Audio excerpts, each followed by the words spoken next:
हरे कृष्णा। आज हम अपने प्रभु श्री कृष्ण और हमारी श्री लाडली जी और प्रभु श्री कृष्ण की समस्त रानियों की एक मधुर लीला का श्रवण करेंगे। एक समय की बात है, चंद्रनना नाम की एक सखी ने श्री राधा रानी से कहा, रे सखी, मैंने सुना है बैसाख मास की पूर्णिमा के अवसर पर सिद्धाश्रम मतलब कुरुक्षेत्र के पवित्र सरोवर में स्नान करने से विरही मन को सर्व प्रकार से शांति मिल जाती है। संयोग से यह वैशाख मास का अंतिम प्रहर चल रहा है। स्नान का पवित्र पर्व प्रारंभ हो चुका है। कदली वन में श्री राधा ने अपनी समस्त सखियों एवं गोप सखाओं का आवाहन किया। श्री राधा का संदेश पाकर सभी गोपांगनाएं एवं ग्वालवाल वहां एकत्रित हो गए। श्री राधा ने उनसे कहा, सिद्धाश्रम में पवित्र पर्व मनाया जा रहा है। मेरी इच्छा है हम सब भी वहां चलकर पर्व का लाभ उठावें। श्री राधा एक पालकी में आड़ हुई कहार पालकी लेकर चल पड़े। इनके पीछे समस्त ब्रजांगनाएं तथा गोप ग्वाले अपनी अपनी बैलगाड़ी आदि में सवार हो चल पड़े। चलते चलते इन सब ने उस महातीर्थ कुरुक्षेत्र में प्रवेश किया। कुछ विश्राम करने के पश्चात श्री राधा उस परम पवित्र सरोवर में स्नान करने लगी। उधर भगवान श्री कृष्ण भी अपनी रानियों और पटरानियों सहित द्वारिका से यहाँ पहुंचे। कौतूहल व सत्यभामा की दृष्टि स्नान कर रही अद्भुत सौंदर्य की स्वामिनी श्री राधा पर पड़ी। वे आश्चर्यचकित हो श्री कृष्ण से पूछने लगी, हे प्रभु, आप तो जानते ही होंगे ये कौन है? हम इनका परिचय जानने के उत्सुक हैं। ये कौन है? कहाँ से आई हैं? किनकी प्रिया हैं? किनकी पुत्री हैं? इनका नाम क्या है? श्री कृष्ण ने सत्यभामा की जिज्ञासा शांत करते हुए कहा, हे देवी, इनका नाम है श्री राधा रानी। ये वृषभानु जी और कीर्ति रानी जी की पुत्री हैं। वृंदावन से आई हैं। ये संपूर्ण व्रजमंडल की अधीश्वरी, गोपांगनाओं की स्वामिनी और मेरी प्राण वल्लभा हैं।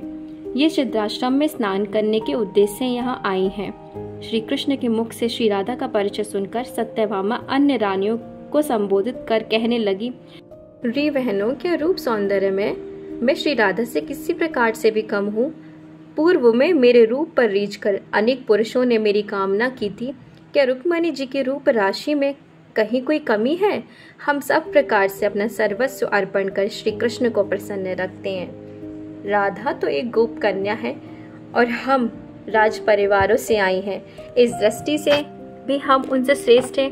अब सभी श्रेष्ठ रानियों ने श्री कृष्ण से कहा, हम सदा सर्वदा आपके श्रीमुख से श्री राधा रानी की प्रशंसा सुनती आई हैं।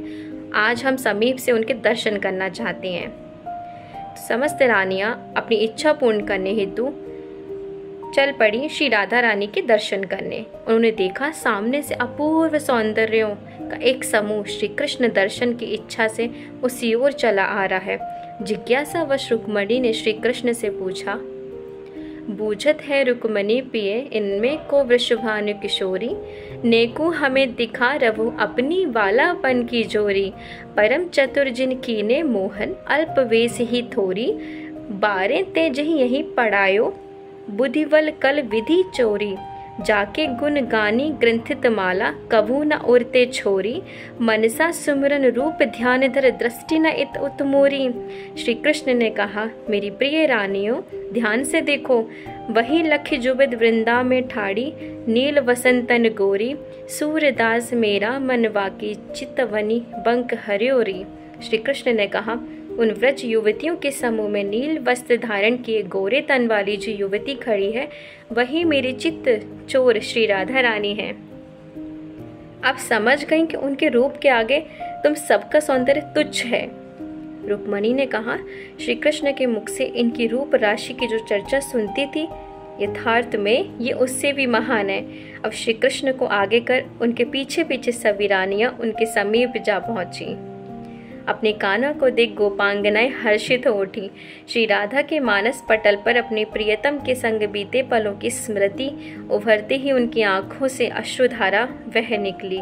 अपनी भावनाओं को वश में करके अपने आराध्य देव को उच्चासन पर विराजमान कर श्री राधा ने कान्हा से कहा, सचमुच ही आज मेरा जीवन धन्य हो गया, जितने लंबे अंतराल के बाद पुनः मेरे समीप बैठे हो। उसी समय चंद्रावना सखी ने राधा रानी को सचेत करते हुए कहा, तुम्हारे स्नेह की प्रतीक्षा में द्वारिकाधीश की श्रेष्ठ रानियां भी यहाँ खड़ी हैं। उन्होंने तुरंत ही सबका आदर और सम्मान के साथ अभिवादन किया। जामवंती सत्यभामा, सत्या, भद्रा, लक्ष्मणा, कालिंदी, मित्रवंदा से गले मिली तथा रुक्मणी जी से तो ऐसे मिली। रुक्मणी राधा ऐसे भेंटी जैसे बहुत दिनन की बिछुरी, एक बाप की बेटी, एक स्वभाव एक बहु दोई, दो हरि को प्यारी, एक प्राण मन एक दुहन को, तन करी दिखती न्यारी, निज मंदिर ले गई रुक्मणी, मोहनाई विधि ठानी, सूरदास प्रभु तह पग धारे, जहाँ देऊं ठकुरानी। जैसे एक लंबे अंतराल के बाद दो सगी बहनों का पुनर्मिलन हो रहा हो। दोनों का एक जैसा रूप लावण्य, एक जैसी अवस्था, एक जैसा मृदुल स्वभाव और दोनों ही अपने स्थान पर श्री कृष्ण को सर्व प्रकार से प्रिय हैं। रुक्मणी जी ने राधा जी से अपने भवन में चलने का आग्रह किया। आग्रह स्वीकार करते हुए श्री राधा श्री कृष्ण और रुक्मणी के साथ उनके निवास स्थल पर चली गईं। श्री राधा को एक दिव्य आसन पर विराजमान करा रुक्मणी जी कहने लगी, हे वृषभानु नंदिनी, तुम धन्य हो। तुम्हारे निश्चल प्रेम और अपूर्व भक्ति भाव से भगवान श्री कृष्ण सदा ही तुम्हारे वश में रहते हैं। जिनका यशोगान तीनों लोकों में निरंतर गाया जाता है, वे ही भगवान अहर्निश तुम्हारा ध्यान और आराधना करते रहते हैं।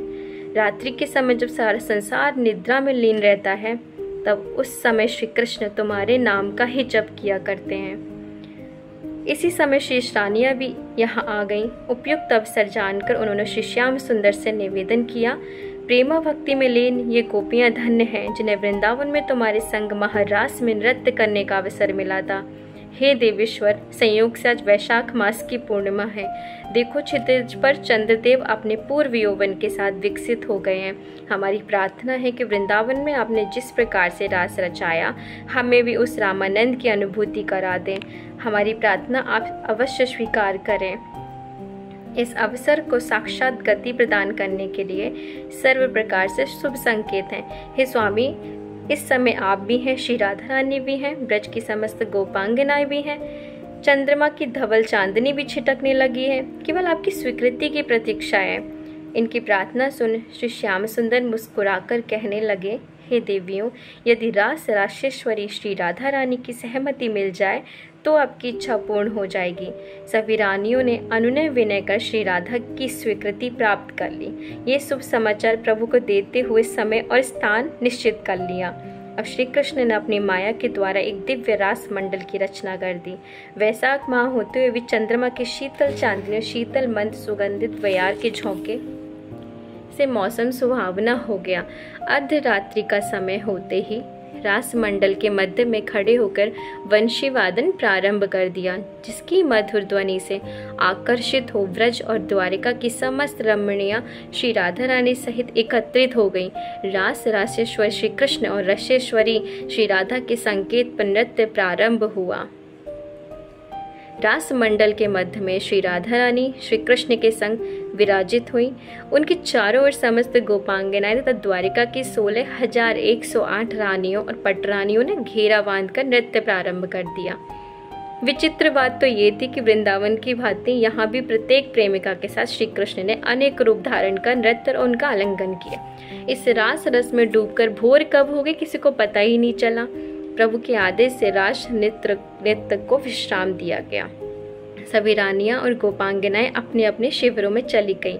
रुक्मणी और सत्यभामा आदि पट रानियां श्री राधा माधव को संग ले सरोवर के तट पर जा बैठीं। इस समय श्री कृष्ण के अनुपम रूप माधुरी को निहारते हुए रुक्मणी कहने लगी, हे प्रभु, मेरा अनुमान है कि रात्रि में किया गया ऐसा भव्य रास तो वृंदावन में भी नहीं हुआ होगा। भगवान श्री कृष्ण ने रुक्मणी के इस विचार में अभिमान की गंध का आभास हुआ। वे हंसते हुए कहने लगे, कहाँ का राज सर्वोत्कृष्ट है, इसका निर्णय श्री राधा ही करेंगी। वहाँ उपस्थित रानियों ने श्री राधा से अपना मत व्यक्त करने का निवेदन किया। इन रानियों का आग्रह सुन श्री राधा कहने लगी, हे प्रिय सखियों, यद्यपि द्वारिका का अनेकानेक सुंदरियों ने अपनी कुशल नृत्य कला के द्वारा इस रास की शोभा बढ़ाई है, परंतु प्राकृतिक सुषमा और श्री वृंदावन के वैभव के अभाव में उसके समान नहीं माना जा सकता। जरा विचार करो, श्री वृंदावन की भूमि के समान यहाँ दिव्यता कहाँ, पुष्प समूह और फलों से लदे वृक्षों का भार संभाले कुंज और निकुंज कहाँ, सरोवरों में तैरते हंसों की पंक्तियाँ मयूरों का नर्तन, परस्पर प्रेम प्रदर्शित करते पक्षियों का कलरव, मधुर वाणी में गायन करती कोकिलाएं, शीतल मंद सुगंधित वायु निश्चय ही यहाँ बह रही थी, परंतु उनमें कमल पुष्पों की पराग की सुगंध कहाँ। कलकल विनिनाद करती यमुना जी, ऊंचे ऊंचे शिखर तक आकर्षक कंदराओं से शोभित यहाँ गिरिराज गोवर्धन और लंबे सींगों वाली गायें कहाँ। वृंदावन के यमुना पुल इन पर नटवर वेशधारी श्री कृष्ण के गले में बैजंती माला से विभूषित श्रृंगार कहाँ। श्री कृष्ण के द्वारा रासोपरांत बालाओं के स्पर्श और छेड़छाड़ कहाँ हुई। श्री कृष्ण ने नृत्य के समय किस महाभागा को अपने गले लगाया। सत्य तो ये है, जहाँ वृंदावन नहीं वहाँ सुख और आनंद कैसा। श्री राधा के उत्तर से संतुष्ट हो सारी रानियों का अभिमान नष्ट हो गया। स्नान पर्व का समापन हुआ। श्री कृष्ण श्री राधा सहित समस्त गोपियाँ और अपनी रानियों को लेकर द्वारिका चले आए। बोलो हरे कृष्णा। वृंदावन धाम अपार है। वृंदावन की लीला, वृंदावन की महिमा बहुत मुश्किल से सामान्य स्तर का व्यक्ति वर्णन कर पाए। ऐसे तो सिर्फ रसिक संत ही वर्णन कर सकते हैं। जय जय श्री राधा माधव, जय कुंज बिहारी श्री हरिदास।